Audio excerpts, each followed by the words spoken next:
This week, I went to Memphis, Tennessee, where I spoke to the graduating class of Booker T. Washington High School.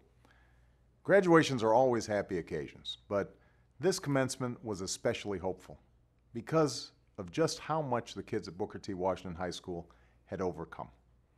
This is a school in the middle of a tough neighborhood in South Memphis. There's a lot of crime. There's a lot of poverty.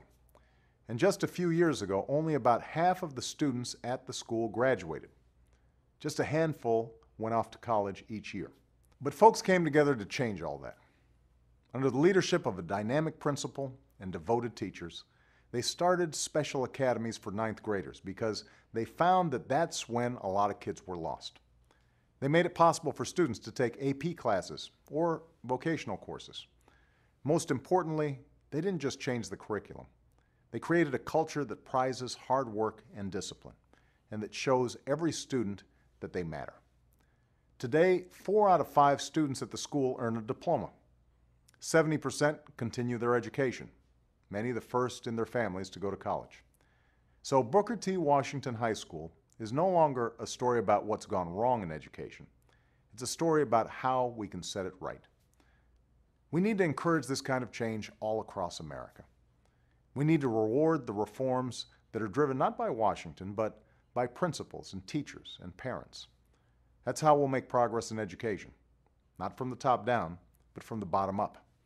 And that's the guiding principle of the Race to the Top competition my administration started 2 years ago. The idea is simple. If states show that they're serious about reform, we'll show them the money. And it's already making a difference throughout the country. In Tennessee, where I met those students, they've launched an innovative residency program so that new teachers can be mentored by veteran educators.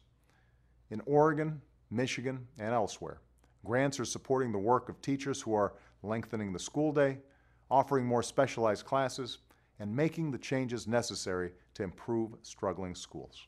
Our challenge now is to allow all 50 states to benefit from the success of Race to the Top. We need to promote reform that gets results while encouraging communities to figure out what's best for their kids. That's why it's so important that Congress replace No Child Left Behind this year, so schools have that flexibility. Reform just can't wait. And if anyone doubts this, they ought to head to Booker T. Washington High.